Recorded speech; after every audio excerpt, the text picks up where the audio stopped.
Michael, you joined AOE recently to lead AOE's Airline Editions specifically for the airline sector. Can you briefly take us through some of your background first? Yes, okay. My original background is product design, and then I worked for a couple of years in the retail and consumer market, and then I started at Lufthansa, where I was responsible for the entire in-flight department. Then I worked on the A380 project, and just recently I was responsible for the LSG group globally for all customer concept developments. So essentially you were developing the strategy of the respective businesses. Yes, my main purpose was, or my main role was to actually help airlines identifying new opportunities, new revenue streams, and creating onboard experiences and concepts with them, which are both looking at the front end, the customer experience, but as well at the back end, at the operational cost. So to find a good balance between the product and the customer experience. So what prompted you to change from gamekeeper to poacher and join the likes of AOE and promote Airline Edition? I love challenges. And I've also been working for 2 years on a business incubator project where we looked at pre-order and pre-select concepts for airlines. And I found this the most exciting and challenging part of the industry because that's where the whole market will go to, giving passengers more options and more choices enabled by digital devices and digital options. It's quite interesting, isn't it? We know that the AOE's OM³ program has been adopted by some major airports, but it's kind of a long haul, no pun intended, on airlines. It's actually taking quite some time for airports to, let's just call it, get off the potty and actually commit to this project. Do you think there's a greater need for airlines right now to jump on board and actually become quick adopters? I think it will be. I think airlines are under more pressure than airports because the market is highly dynamic. There is a lot of competition out there, and there's a lot of cost pressure out there, especially with the upcoming fuel prices, which will be rising. And I think there are more planes coming on the markets than airports being opened recently. So you can see the seat load factor and the pressure in the industry will increase. And that will lead to the fact that airlines need to differentiate themselves, and they need to find new revenue sources and new ways how they're going to create ancillary revenues. And I think that's why the developments and the platform which AOE has created would be very interesting for a lot of airlines. Do you think that there might be a cultural barrier amongst the airlines? I mean, is there going to be a different need from the different types of airlines that there are, whether it's legacy airlines, low-cost carriers, or the medium-sized carriers? I mean, who do you think are likely to be the early adopters, and what kind of barriers do you think that you'll be encountering to get this fully loaded with them? Absolutely right. I mean, there will be different categories of airlines. We have the classical flag carriers, like the big animals, like Singapore. Then we've got the mid-sized carriers, and we get the low-cost market and the charter market.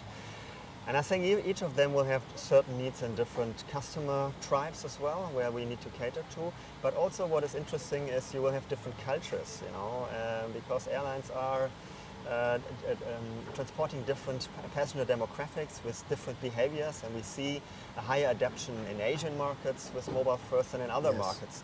So we need to consider the size of the airline, the customer base, and last not least, how far they want to go with digital transformation, because at the end it's a cultural change of the airline. We need to find out where they're going to position that. Currently it's between marketing or in-flight or digital, and I think that will be the wonderful challenging part of the business to help them to get there. I'm not a betting man, but I would put money on the fact that the early adopters are more likely to be the financially robust low-cost carriers as opposed to some of the major legacy ones. Would you say that might be the case? Sure, yes. I mean, as we see, I mean, some of them made big announcements already and are working on it. I think, as I said, in different markets with different passenger tribes, there will be different needs that will drive the business. But what I understand already, it is actually not that easy. It is quite complex, and that's what these customers and these airlines have to understand. It's just not an easy shop. You've got the regulations, you've got the tax regulations, you've got different payment methods. So what I find quite interesting and challenging is the complexity behind that. And that's what the airlines have to understand and how to solve that, you know. And but Airline Edition is, you would argue, is their solution, fundamental solution to basically driving incremental revenues and actually moving ahead of the times, with the times certainly, but ahead of them. Absolutely, yeah. And I see a huge potential to further develop that. As airlines are debundling their services, we've seen it now with Emirates, you can only book a business class bed and everything else you buy around that. That's a kind of an e-commerce system at the end of the day. And I think there will be a much more merge between the traditional kind of revenue streams airlines have and the ancillary revenues, because for a passenger, I mean, it makes no difference. I book my seat, I buy something, I want this all into one basket, and that's what's happening in the future. That's why I see huge potential in the market. If you could nail it to 3 drivers, 3 benefits for the airlines that Airline Edition offers, what would they be? Well, I think the first one is definitely how they're reducing the complexity from the front end to the back end. It looks quite simple to buy something on miles, on cash, and say I want this delivered here and this delivered there. I think this is incredible how easy it looks for the customer and how they have solved the complexity behind that. So that's the one thing. The second thing, it's all real time, which is fascinating, and this is what customers demand today. And the third thing, I think it's omni-channel. So it doesn't matter on which channel, on which point, at which time of the journey you order what, and to have the possibility 60 minutes before departure to still be able to order a like 1,000 Singapore. products is unbelievable. That is really the benchmark in the industry. I think these are the 3 main points. If you then could say in one sentence,